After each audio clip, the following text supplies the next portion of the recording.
Olá, me chamo Isabela Brandão, faço dupla com a Francisca de Souza.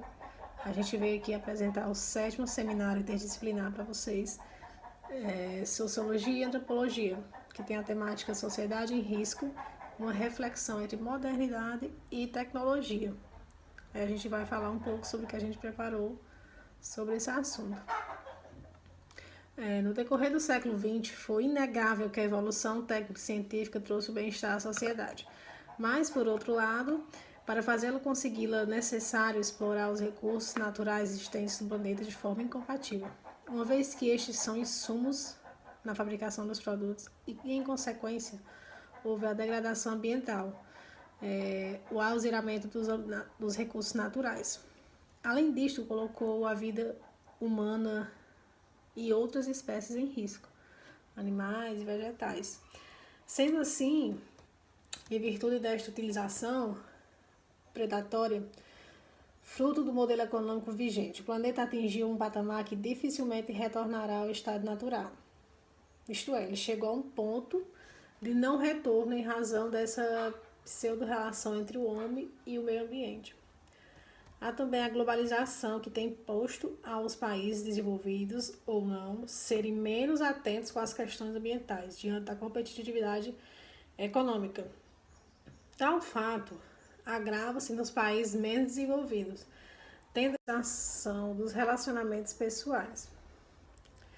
Todavia, antes de tratar sobre a sociedade de risco, faz-se necessário apresentar o significado da modernidade reflexiva, que, segundo Giddens, é a possibilidade de autodestruição criativa.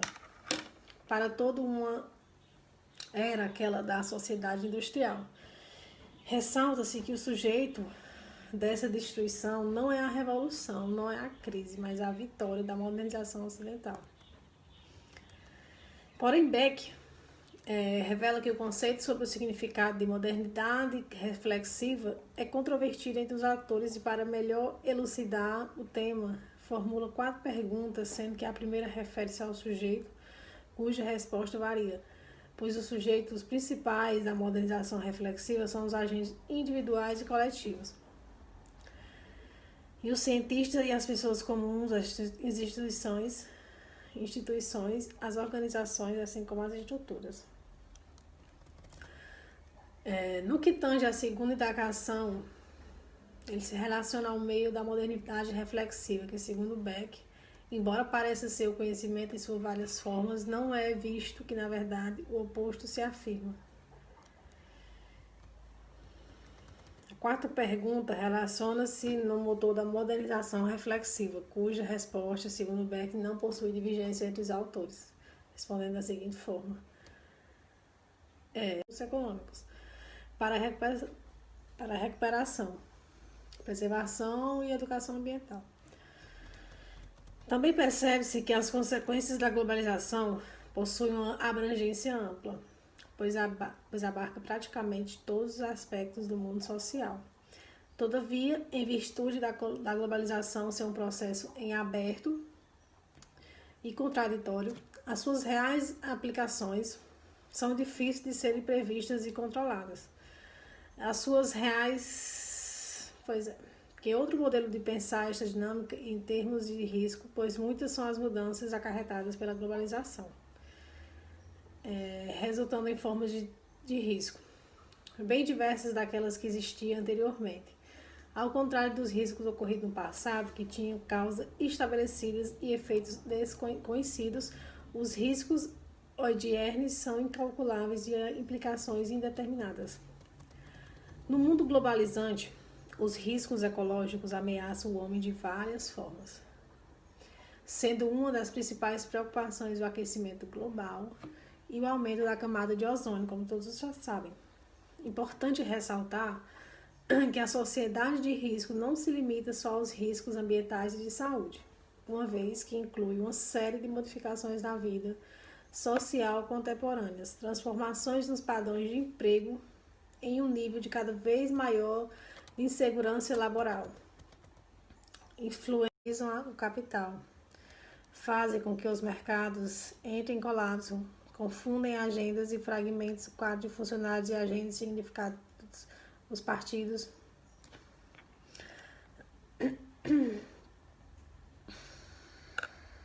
os grupos ocupacionais e as famílias. Terceiro, os indivíduos carregam em suas consciências os problemas secundários de volta às fábricas, às organizações, na medida em que a questão ecológica torna-se estabelecida e se espalha em uma sociedade, nem os círculos internos, nem os centros de modernização dos agentes em negócio. Na política, na ciência, pode mais se proteger contra ela. Por fim, este argumenta-se, amplia-se e aplica-se também no caso da comparação da modernização com a cientificação ou dominação dos sistemas especialistas. Dispõe que viver na era da informação implica um aumento da reflexividade social, cujo significado é pensar constantemente e refletir sobre as circunstâncias que se vivem. Certo? Por isso, Giddens aponta que as sociedades, quando se conduzia mais pelo costume e pela tradição, as pessoas podiam seguir as maneiras e fazer as coisas de uma forma mais irrefletida nos dias atuais. Tal realidade é diferente, uma vez que uma virtude da ciência e da tecnologia pode-se utilizar tais mecanismos e interferir nas decisões, colocando em risco a sociedade, em razão das incertezas científicas. Exemplo disso é que nos dias de hoje, para se optar pelos números de filhos, cada casal tem que optar pela quantidade que eles querem ter, né? Beck também diz que, também em razão do seu inerente dinamismo, a sociedade moderna está terminando suas formações de classe. Camadas sociais, ocupação, papéis do sexo, família nuclear, agricultura, setores empresariais e é claro, também com os pré-requisitos, as formas contínuas do progresso técnico-econômico. Este novo estágio em que o progresso pode se transformar em autodestruição, em que um tipo de... Boa noite. Dando continuidade à leitura da minha amiga, minha colega de trabalho, a gente, sobre o nosso seminário interdisciplinar,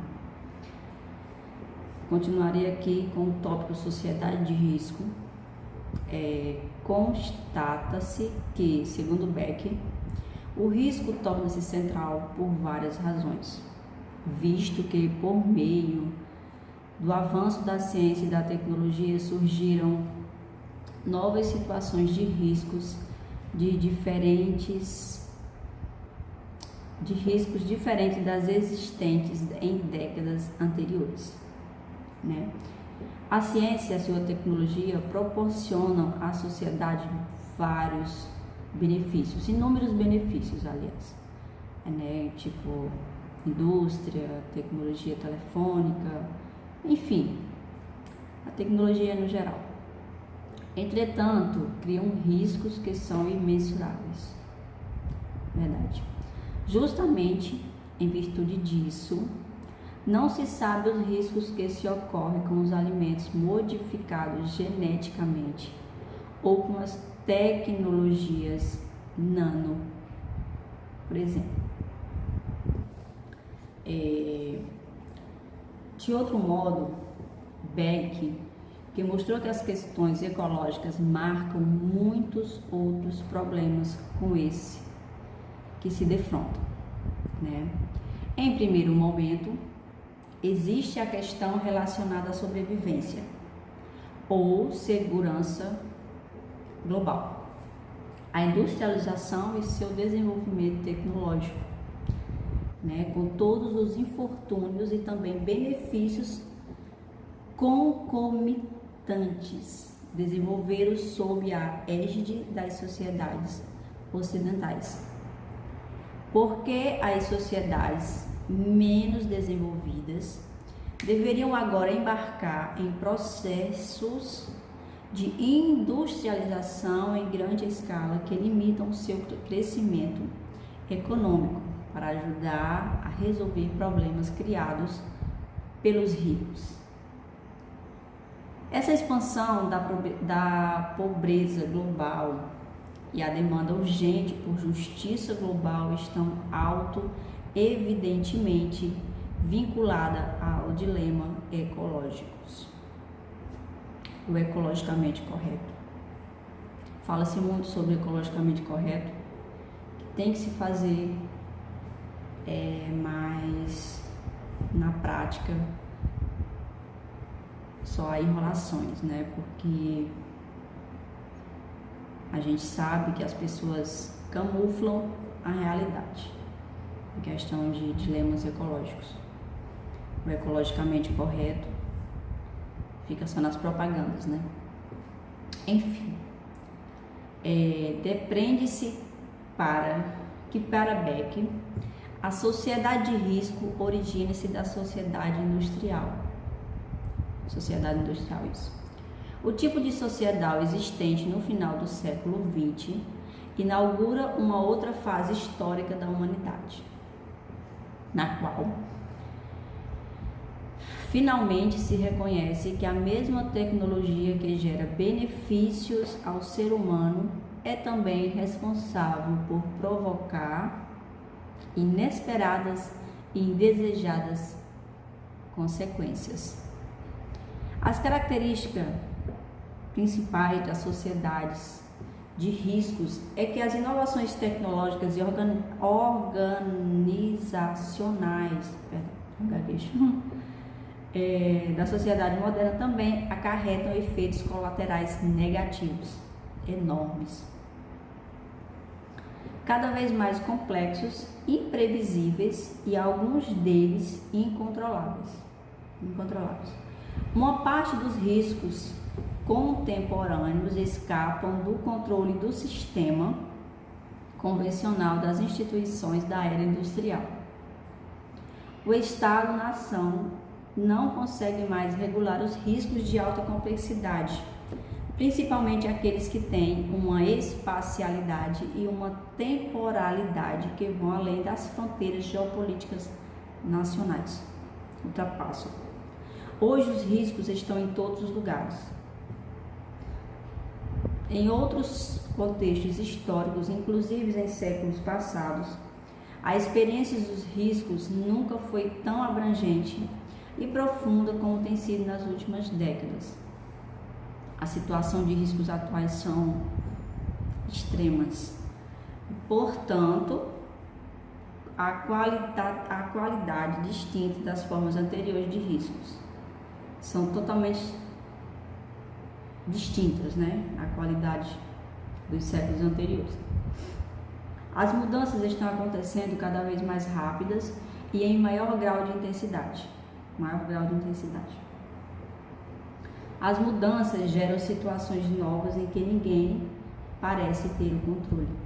A incerteza passou a ser uma característica marcante da nossa época. Liegers ressalta que é relevante lembrar que na essência da crise ecológica está a relação sociedade-natureza. Sendo assim, ressalta-se que os perigos sempre existiram, sempre houveram, assim como ameaçaram a sociedade humana, estando em todos os lugares, entretanto, não dependendo da ação humana, né?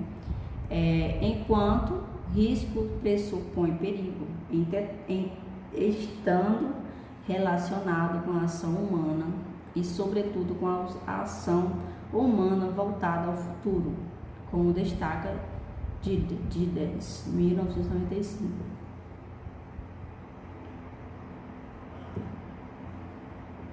Nas modernas sociedades industriais, as origens, as consequências e as características dos riscos mudaram bastante, né?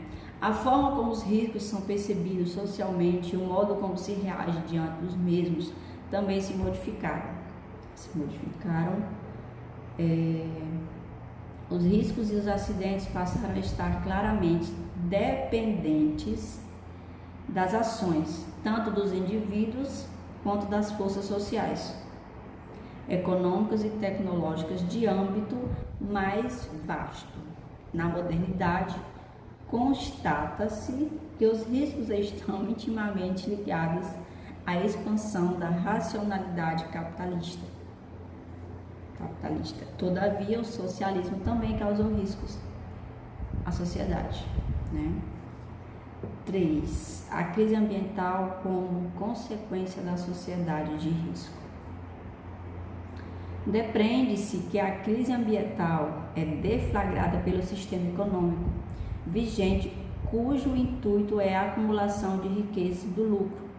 Também neste modelo, há necessidade de lançar constantemente produtos no mercado, fazendo com que a necessidade de lançar cada vez mais deste sistema, tornando-se sempre mais exigentes e consumistas, descartando o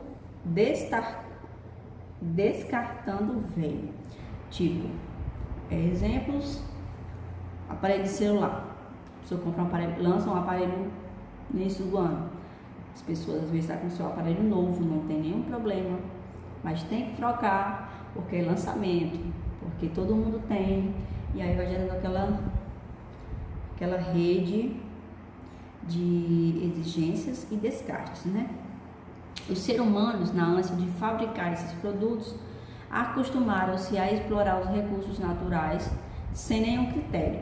Desse modo, acumulam mais e mais capital, isso é, lucram sobre a natureza, uma vez que extraem dela tudo o que podem, sem a preocupação de ocasionarem a escassez desses mesmos recursos naturais. Além disso, acarretam riscos à sociedade, né? Em termos éticos, pode-se afirmar que a lógica do lucro e da acumulação de ilimitada traz como corolário e descartabilidade não só do ser humano, mas da natureza como um todo. Tudo está descartável. Até os seres humanos estão sendo descartados. Hoje eu estou aqui com alguém, amanhã não me interessa mais, algum pequeno desinteresse, tchau, não quero mais. Assim até os seres humanos estão sendo descartados, né? Derrame questiona não apenas o fato do consumo, mas o modo de consumir, o que é produzido pela produção, e não apenas objetivamente, mas também subjetivamente, né?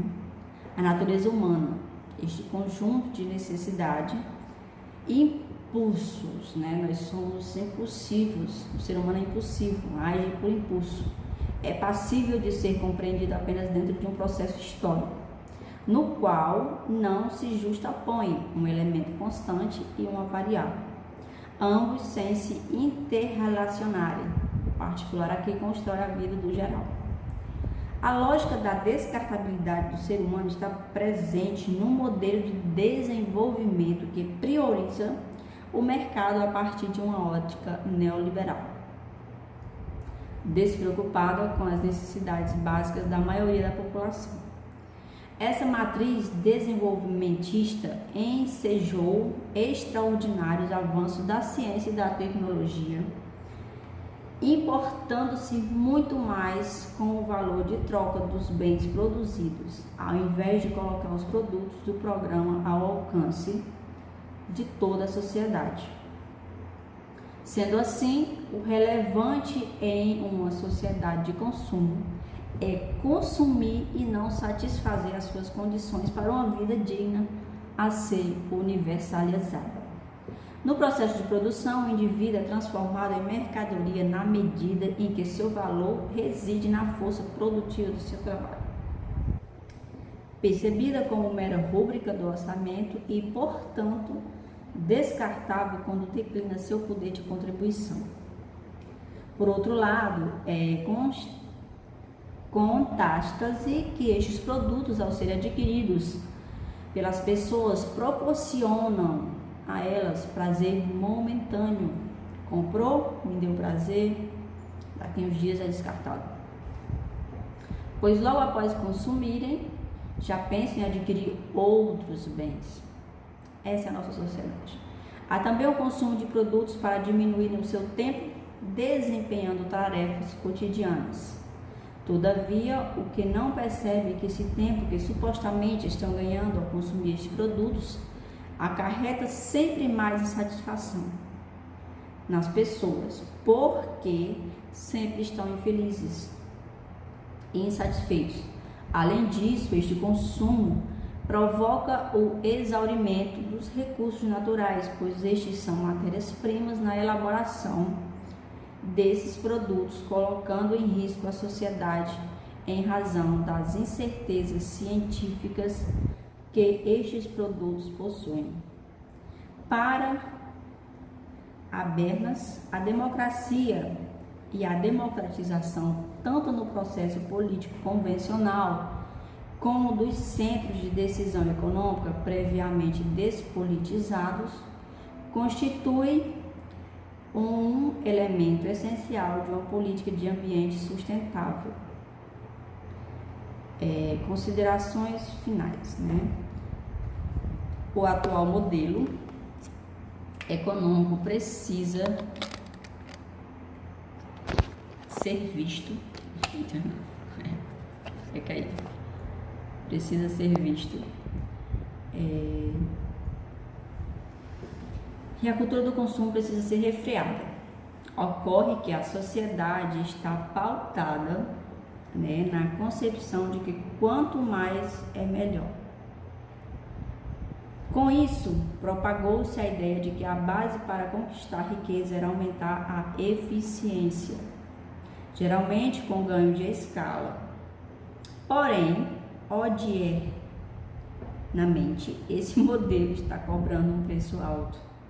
O aquecimento global e uma sensação de tristeza e insatisfação, pois o consumo está desencadeando cada vez mais desigualdade social do que prosperidade, mais insegurança do que progresso, sem contar na crise ecológica oriunda de outra sociedade de risco e de consumo, né? Já no limiar do século XXI, Habermas prevê que o futuro aparenta ser negativo, pois, para ele, desenha o panorama aterrador da ameaça mundial aos interesses da vida em geral.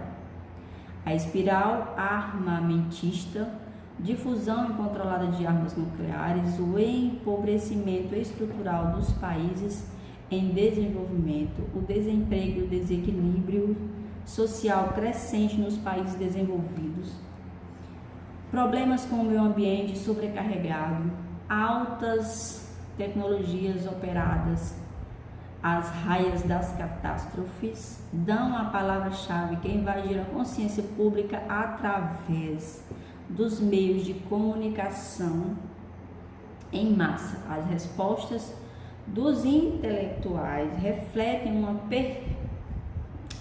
perplexidade não menor do que a dos políticos. Não é de forma alguma apenas realismo se uma perplexidade aceita temerariamente colocar-se cada vez mais no lugar de busca de orientação que apontem para o futuro, né?